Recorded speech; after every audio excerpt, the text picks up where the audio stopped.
மாண்புமிகு உறுப்பினர் திரு திமு ராஜேந்திரன் அவர்கள்.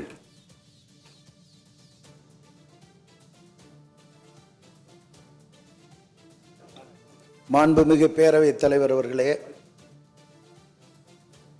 வரலாற்று சிறப்பு மிக்க தமிழ்நாடு சட்டமன்ற பேரவையில் புதிதாக தேர்ந்தெடுக்கப்பட்ட பேரவைத் தலைவர் அவர்களையும் துணைத் தலைவர் அவர்களையும் மறுமலர்ச்சி திராவிட முன்னேற்றக் கழகத்தின் சார்பில் வாழ்த்துவதற்கு கிடைத்த வாய்ப்பிற்காக நன்றி தெரிவித்துக் கொள்கின்றேன்.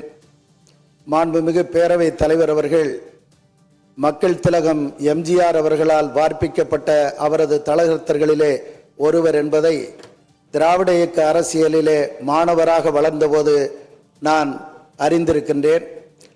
அவரது சட்டமன்ற உரைகள் பலவற்றையும் அப்போது படிக்கக்கூடிய வாய்ப்பினை பெற்றிருக்கின்றேன்.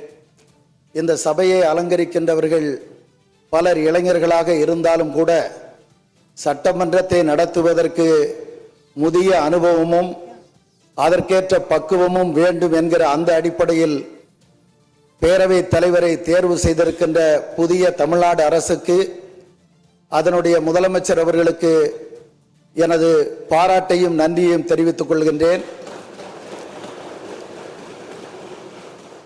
அதை அப்படியே ஏற்றுக்கொண்ட பிரதான எதிர்க்கட்சியான திராவிட முன்னேற்ற கழகமும் சக எதிர்க்கட்சிகளும் பாராட்டுக்கு உரியவர்கள்தான்.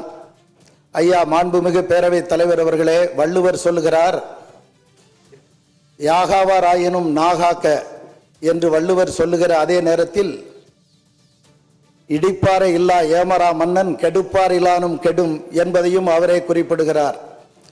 நமது அரசியலமைப்பு சட்டத்தின் விசித்திரங்களில் ஒன்று, ஒரு கட்சியின் சார்பில் தேர்ந்தெடுக்கப்படுகின்றவரைத்தான் நடுநிலை தவறாமல் நடந்து கொள்ளுங்கள் என்று இருக்கையில் ஆளுங்கட்சியும் எதிர்க்கட்சியும் அமர வைக்க வேண்டிய நிலை இருக்கிறது.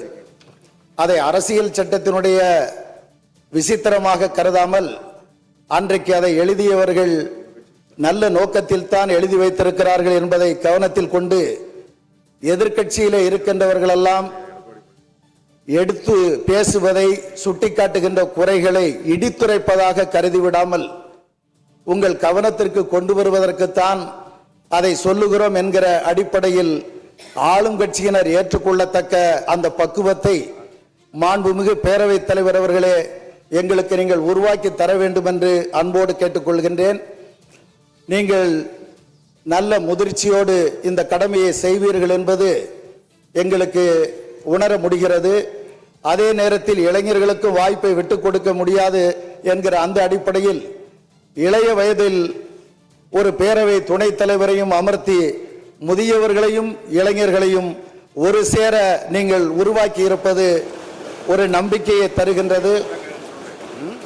ஆகவே இங்கே பல மாண்புமிகு சட்டமன்ற உறுப்பினர்கள் குறிப்பிட்டதை போல மக்களின் குரலை, தமிழினத்தின் குரலை எங்களுக்கென்று பேசுவதற்கு நாதி இல்லையா என்று கேட்டுக்கொண்டிருக்கிற குரலை எதிரொலிக்கின்ற எங்களை போன்ற அரசியல் கட்சிகளுக்கு உரிய வாய்ப்பினை உருவாக்கி தந்து அரசின் கவனத்தை ஈர்ப்பதற்கான வாய்ப்பினை நீங்கள் தான் மனது வைத்து உருவாக்கி தர வேண்டும்.